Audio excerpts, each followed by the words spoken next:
Florianópolis, no Instituto de Educação, ali também, Sim. Mauro Ramos, tenho certeza. Curiosamente, das ferrovias, que tem uma Isso aí. fotografia bonita. Eu tenho um livro lá, cara, depois eu fui ver o livro lá. Tem o segundo, agora tem que mandar para o Padre João, anota aí, os dois livros para o Padre João sobre as ferrovias. Muito legal. Eu não sei como é que deputado faz tudo isso. Beijo. Maluco da cabeça.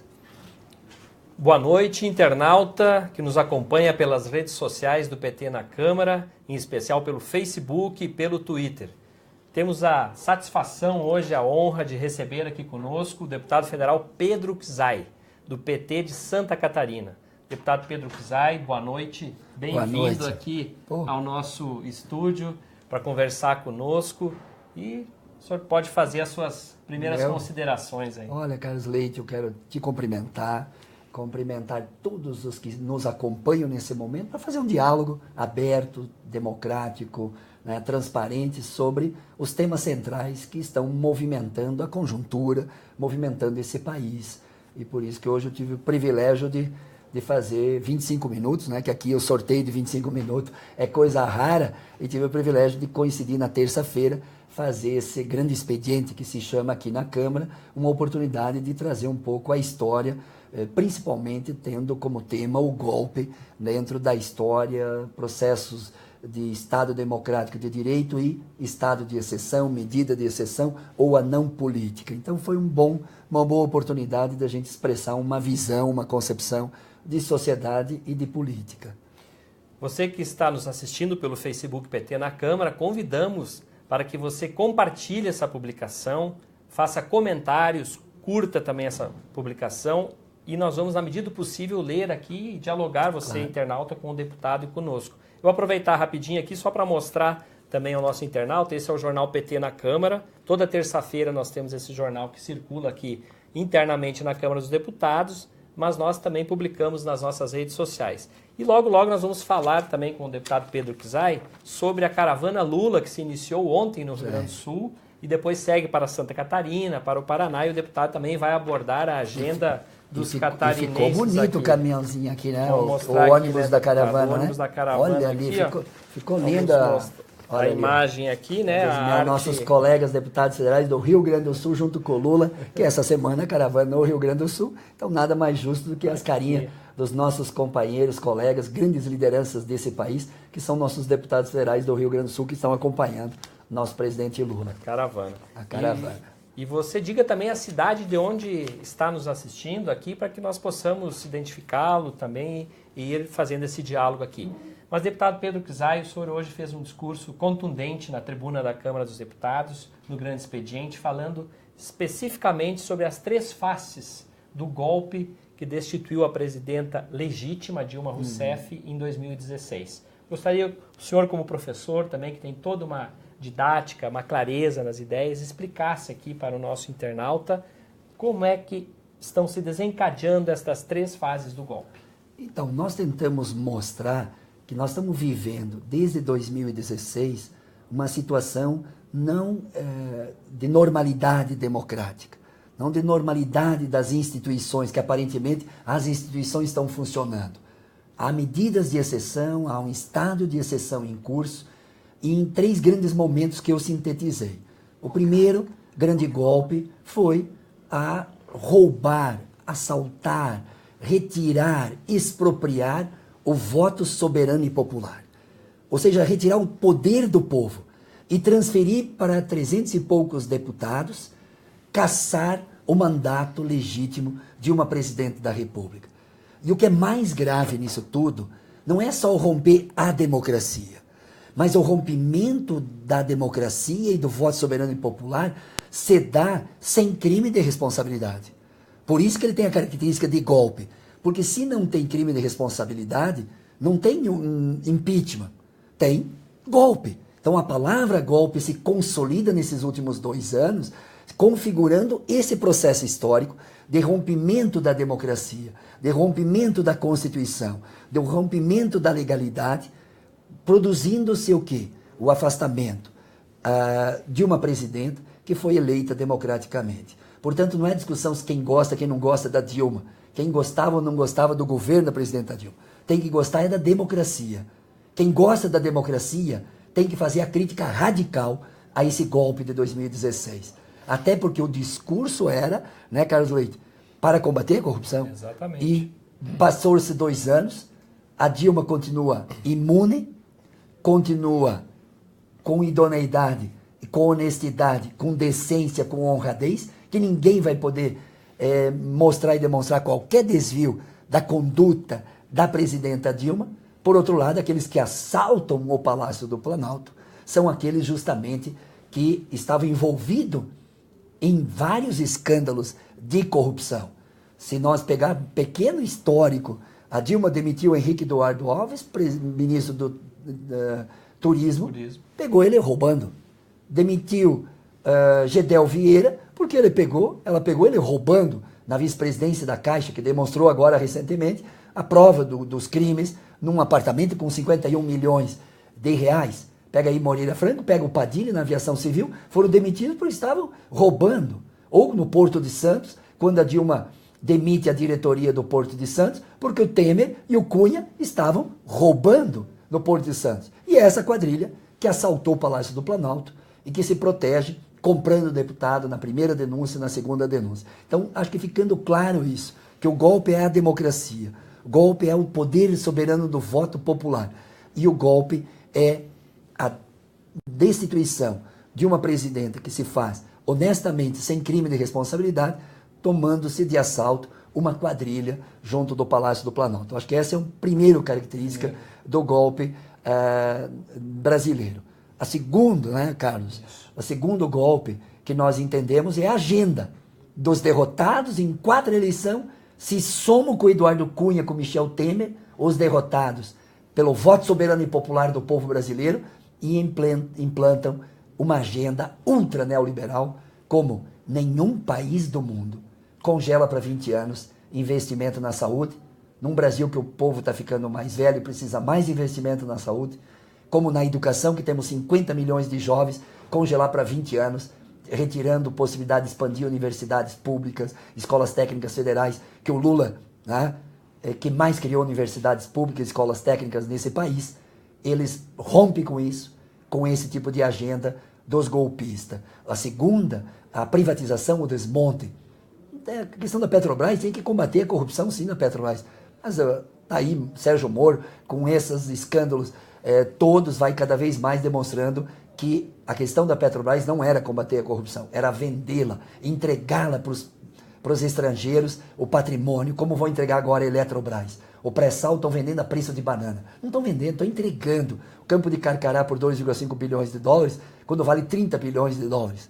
Isso vale 100 bilhões de reais. Dá 20 lava-jato, o que eles fizeram só no campo de Carcará. Então, quando a gente fala esse entreguismo, entregar para os estrangeiros o nosso país, importar máquinas e equipamento por 25 anos, com redução, não, com perdão de impostos, e não gerar emprego aqui, mas lá fora para as petroleiras, isso é um escândalo que esse presidente está fazendo. Mas é quem patrocinou o golpe. Então, o segundo ponto é essa agenda entreguista, agenda social, desmontando os programas sociais, desmontando políticas públicas. E vamos receber o Lula sábado em Chapecó. O PA, o primeiro programa de aquisição de alimento do Brasil, se deu em outubro de 2003, no primeiro ano do Lula, em Chapecó, quando eu era prefeito, foi assinado esse convênio de comprar direto dos agricultores. E agora o Temer está desmontando esses programas sociais, programa de agricultura, desmontando o subsídio, desmontando política estratégica de desenvolvimento social desse país. Então esse é o segundo golpe.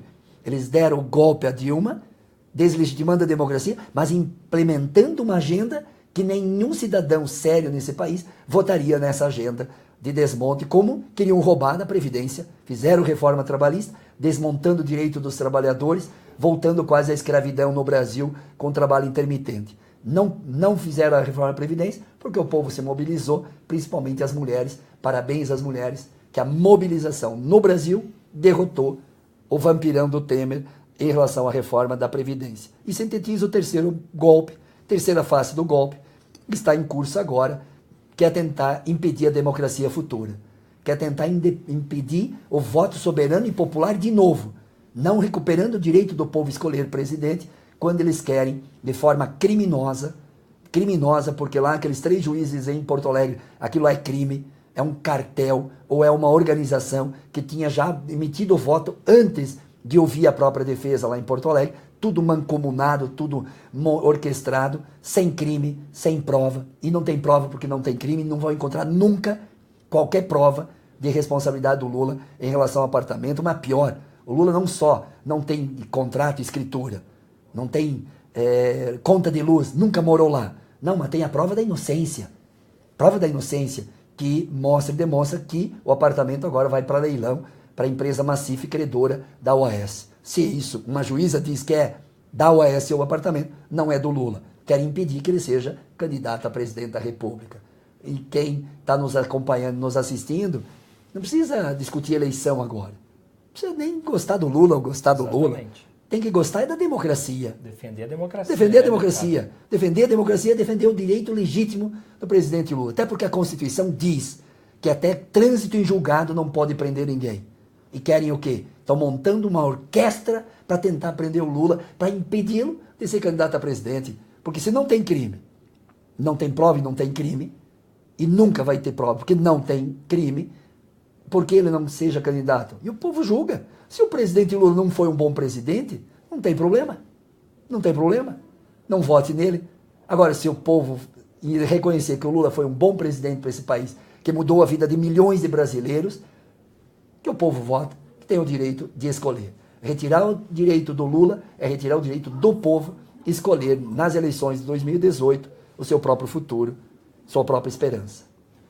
Nós queremos já agradecer aos quase 100 internautas, passou de 100 agora nesse momento, que estão nos assistindo ao vivo aqui, deputado. Que alegria, 101 agora ao vivo, bom. internautas, pela página do Facebook PT na Câmara. Dizer que nós estamos, para quem está chegando agora, conversando com o deputado federal Pedro Cusai, do PT de Santa Catarina, também membro aqui da mesa diretora da Câmara dos Deputados, foi prefeito de Chapecó, é professor, né, e tem uma larga experiência no serviço público, junto aos movimentos sociais. E está conversando conosco aqui sobre as 3 etapas, digamos assim, do golpe, que ele acabou de resumir aqui. E nós vamos agora, deputado, entrar um pouquinho mais em cada uma das fases, começando pela segunda fase do golpe, que é o desmonte das políticas públicas construídas nos governos de Lula e de Dilma.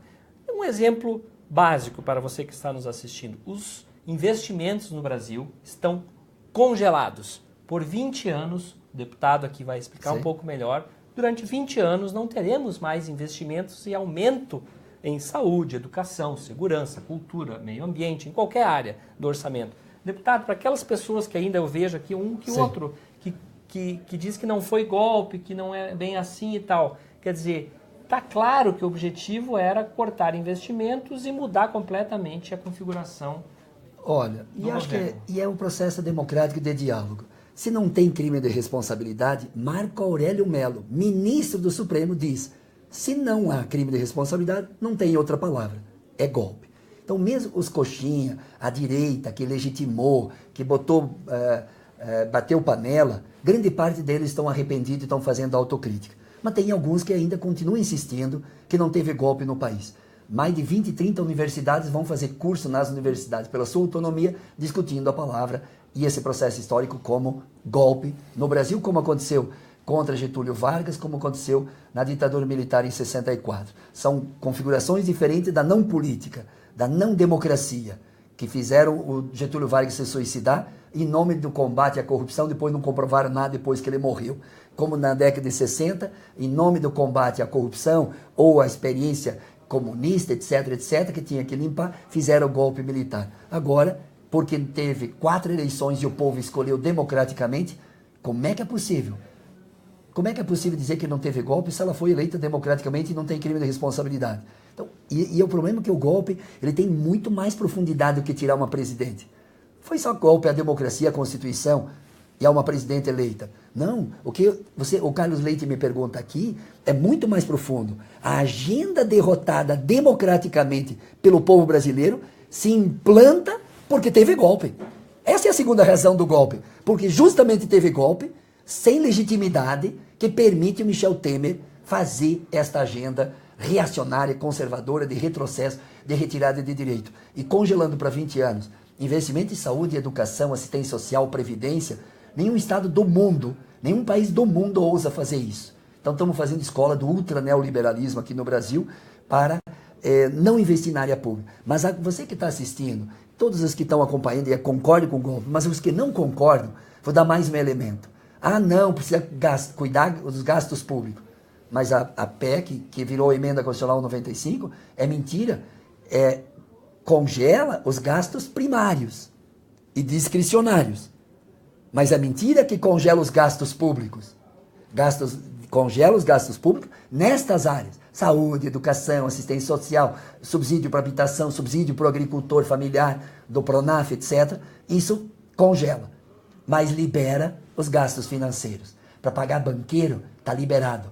Por isso que a face do golpe tem a face do setor financeiro, nacional e internacional. A Avenida Paulista dos grandes bancos, do setor financeiro rentista, nacional e internacional, foram junto com as petroleiras, junto com esse capital da elite do atraso, como diz Gessé de Souza, nos seus vários livros publicados recentemente, que dá uma radiografia do próprio golpe, e um dos títulos de um dos livros dele se chama Radiografia do Golpe, além da elite do atraso, dá uma dimensão dessa radiografia do que aconteceu nesse período. Então, essa segunda face do golpe, ela tem clareza dessa construção do que está acontecendo nesta agenda. E eu concluo dizendo da seguinte forma, Carlos.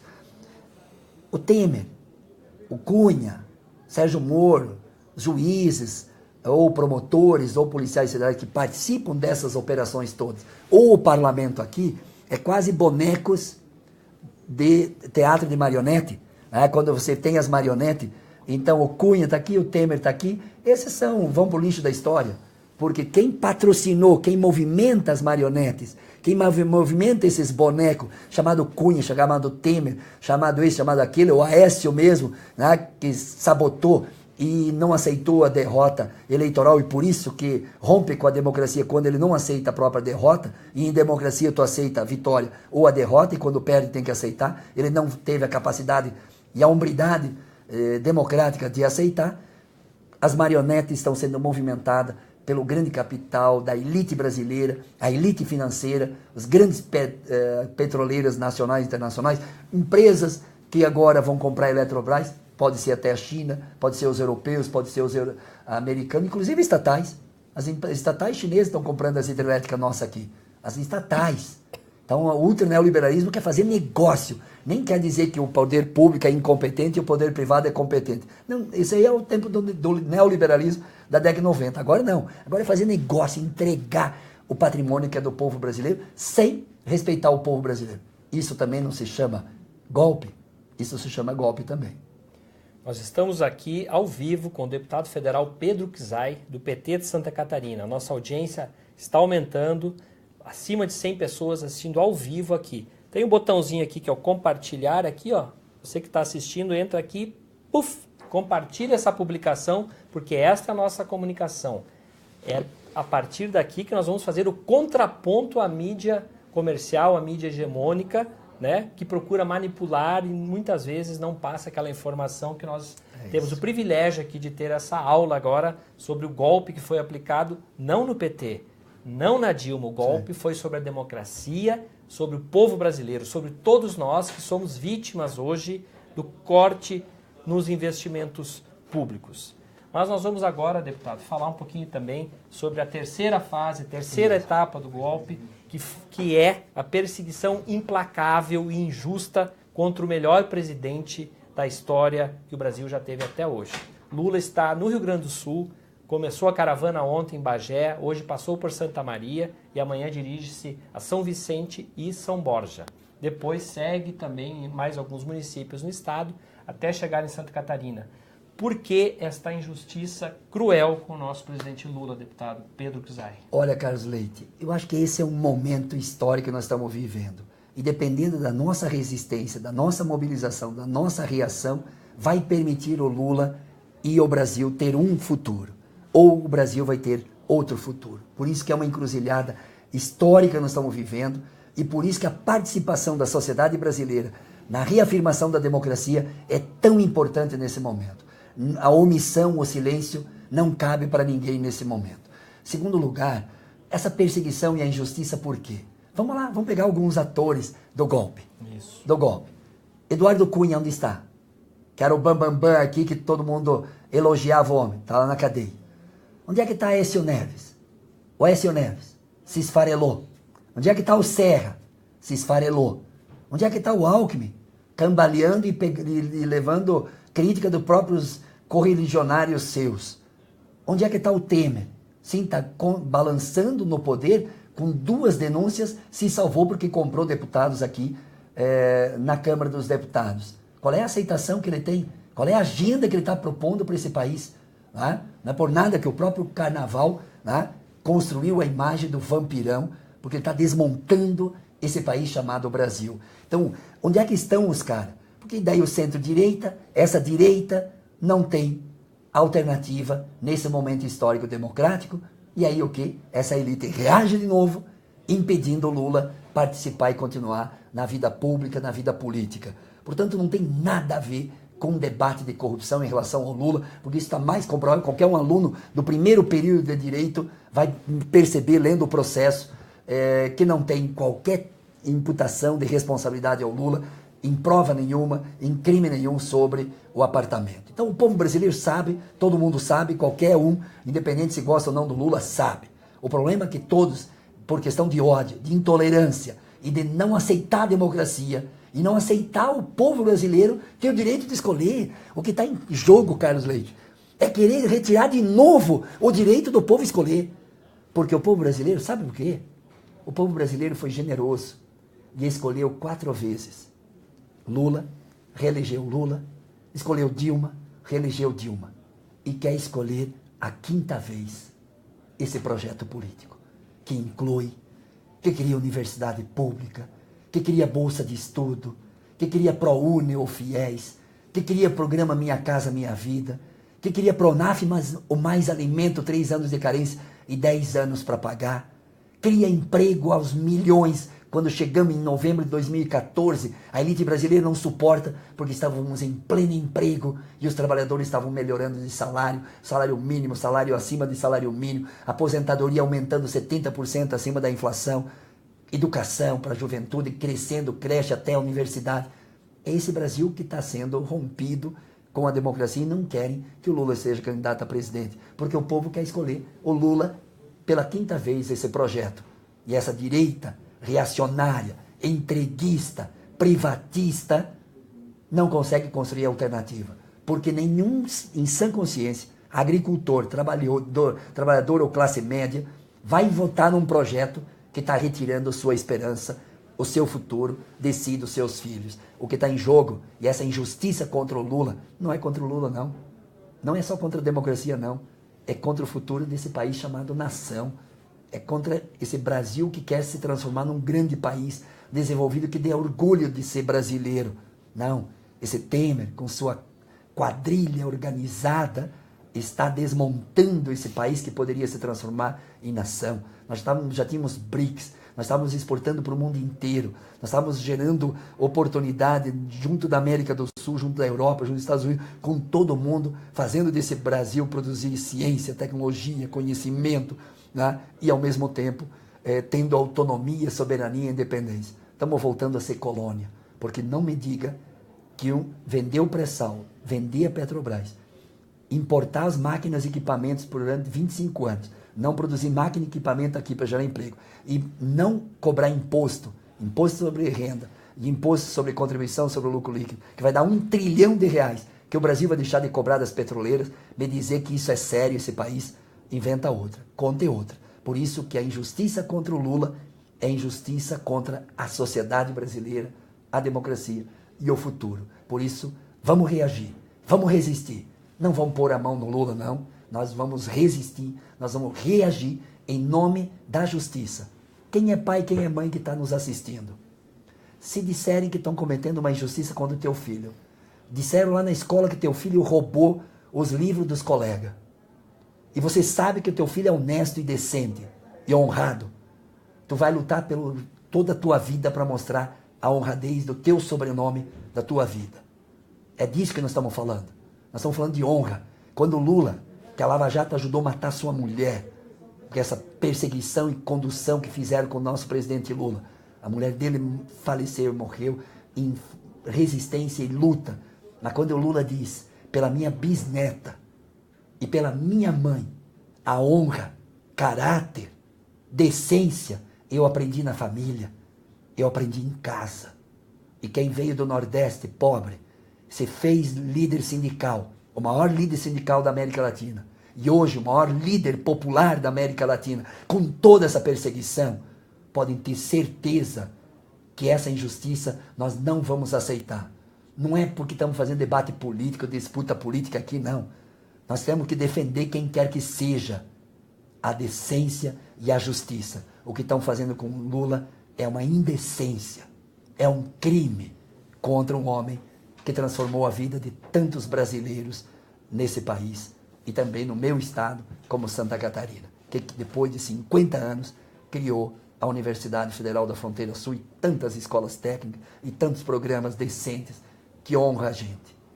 Inclusive, deputado, nós estamos aqui com audiência elevada, 130 já no momento, Olha. né? E o pessoal compartilhando, curtindo, comentando e várias manifestações de apoio ao presidente Lula, elogios aqui à sua análise, né, sobre essas facetas do golpe. Mas o Júnior Guedes, ele diz o seguinte: deputado, estaremos juntos em Chapecó, Santa Catarina. Então eu aproveito, inclusive, né, para que o deputado faça aqui, agradecemos ao Júnior, a Rita, a Irene, Luciane Bart, né, Paulo Carvalho, Paulo Jung, gente de todo o país, Santa Catarina, em especial, coisa boa, cara. né, que estão aqui assistindo a entrevista com o deputado Pedro Czai, do PT de Santa Catarina, e que o senhor falasse um pouquinho da caravana agora lá no estado de Santa Catarina, né? Meus amigos de Santa Catarina, nós vamos acolher o presidente Lula. Nós vamos acolher sábado de manhã, 10 horas em Florianópolis, depois ao meio-dia na Praça 15, lá na Praça da Democracia, um grande ato para abraçar o Lula, para ouvir o Lula, e ouvir o Lula do que fez, mas do que fará, do que projeta para o futuro do Brasil e de Santa Catarina. E de tarde, final da tarde, a partir das 17 horas, vamos acolher na Praça Coronel Bertazzo, em Chapecó, né, a nossa capital do Oeste, onde tive a alegria de ter sido prefeito e tenho a alegria de ter recebido o Lula em 2003, né, onde Lula em 2003 também visitou Dom José Gomes, que logo em seguida depois faleceu, que era um grande amigo da luta do povo de Santa Catarina e do Oeste. E depois, no dia seguinte, no domingo, vai para São Miguel do Oeste, visitar Cooper Oeste, para falar sobre a cadeia produtiva do leite, vai fazer uma reunião restrita em Nova Erechim com a agricultura familiar, com a Cressol, com a FETRAF, e vai discutir a cadeia produtiva e da agroindústria, entender um pouco essa questão da carne fraca, porque quando vem a operação, tem problema sanitário, tem que investigar, punir, põe na cadeia quem está fazendo falcatrua, mas desmontar o setor, como desmontar a indústria naval. Agora nosso Oeste começa a sentir que pode chegar lá também, a tragédia. A Petrobras, Pré-Sal, não é para combater corrupção nenhuma, porque o Temer é um grande corrupto, é para vender esse patrimônio de bilhões e bilhões, né, que já desvalorizou 81 bilhões a Petrobras, para entregar para os estrangeiros. A indústria naval, milhares, 600 mil desempregados nesses setores de investigação. E agora estamos discutindo a carne fraca para desmontar o setor agroindustrial brasileiro, da indústria nacional, da agroindústria nacional, para entregar também para o capital internacional financeiro. Então, o Lula vai ouvir o povo, vai ouvir os setores, as cooperativas, os agricultores familiares, camponeses, lá no Oeste de Santa Catarina. E vamos dar um grande presente para o Lula, que é a presença sua, a presença nossa, toda a presença do nosso povo do Oeste. Esteja lá, dê um abraço para o Lula, vai ser um grande momento de emoção. E quem assistiu o Lula em Salvador, no Fórum Social Mundial, que eu tive lá quinta-feira, foi, como nós dissemos uma expressão que não está correta no português, de arrupiar o pelo. Arrupiar o pelo. Foi de chorar, foi de emoção, um monstro de liderança, de carisma, de indignação contra as injustiças contra si mesmo, porque a injustiça contra o povo, porque aumenta a desigualdade, a miséria, a fome. As ruas estão voltando, os mendigos, voltando as crianças, pedir comida. Olha, como um Brasil que produz tanta comida, tem gente passando fome de novo. Voltamos para o mapa da fome, cara. Nós não entendemos muito de fome, quando nós entendemos que nós não passamos fome. Pega os 40 milhões de brasileiros que passavam fome. E aí a gente vai entender o que é fome. Vamos entender o que é aquele povo em Monteiro, na transposição de São Francisco, se jogando de roupa. Nós no Sul temos pouca seca, 20, 30 dias de sol, já estamos quase fazendo novena. quando fica 6 meses, 1 ano, 2 anos, Sem 3 anos de chuva. seca, sem chuva, aí a gente entende de seca e a gente entende de Lula. Aí a gente entende de Lula. Gente de fome. E os agricultores da nossa região, que produziam 2 bilhões de litros de leite quando o Lula assumiu, hoje produzem 35 bilhões. Por quê? Não é porque melhorou a genética, a tecnologia e Pronaf. Não. É porque teve brasileiros trabalhando e comendo, bebendo leite, comendo queijos derivados, porque aumentou o poder de compra, aumentou os aposentados, aumentou e diminuiu a fome. Esse Brasil que nós estávamos construindo. E esse que a elite do atraso não aceita e não suporta. Chapecó e São Miguel e Florianópolis acolhe o Lula. Bem-vindo, Lula. O povo catarinense te acolhe. O povo catarinense te abraça como o povo brasileiro. Aquela minoria que não aceita quebrar seus privilégios e distribuir oportunidade e dignidade, distribuir a vida. E eu que fiz 4 anos de teologia, né? Eu tenho compreensão que o que move eu estar na luta política é distribuir a vida e não se concentrar numa meia dúzia. Acho que esse é o sonho que faz milhões de brasileiros diz, volta Lula. Lula livre, volta Lula, seja o nosso comandante maior deste país. E assim, depois desta fala sincera, honesta, de um deputado qualificado, atuante aqui na Câmara Federal, né, deputado? Obrigado, Carlos Nós Leite, queremos obrigado. convidar também que você entre na página do Facebook do deputado Pedro Kizai, entra lá, acompanhe essa página, conheça o trabalho com mais detalhes do deputado Pedro Kizai, que você vai ter assim muita informação relevante para fazer o debate democrático, qualificado, fraterno na sua comunidade, né? Esse diálogo que nós precisamos fazer com os nossos amigos, nossos vizinhos, nas igrejas, nos campos de futebol, nas reuniões que nós temos com conhecidos, amigos, colegas. A democracia é isso, é conversar sobre as diferenças e chegar às convergências também, né? Porque nós temos muitas vezes mais em comum Sim, do que divergências. sim. Né? Então, o respeito à democracia. Nessa caravana, Lula está passando por várias cidades com todo respeito, né? Conversando com as pessoas, ouvindo o direito de ir e vir, que é constitucional. Então, eu tenho certeza, deputado, que Santa Catarina, Santa e Bela Catarina, vai receber o nosso querido presidente Lula, os parlamentares, os deputados, deputadas, né? Movimentos sociais, todos vão receber Lula, sim, fraternalmente, de braços abertos. Deputado, o programa está sempre à disposição. Obrigado. É um cara. prazer receber eu o que senhor agradeço. aqui. Para mim é um privilégio e uma honra partilhar contigo esse bom diálogo aqui. Obrigado pela oportunidade. Imagina. E a vocês também, muito obrigado por vocês nos terem acompanhado essa conversa aqui. E siga a nossa programação, que a gente está entrando ao vivo daqui a pouco com o presidente Lula, diretamente de Santa Maria, Olha. do assentamento Nova Santa Marta, lá em Santa Maria. Muito obrigado, uma boa noite a você.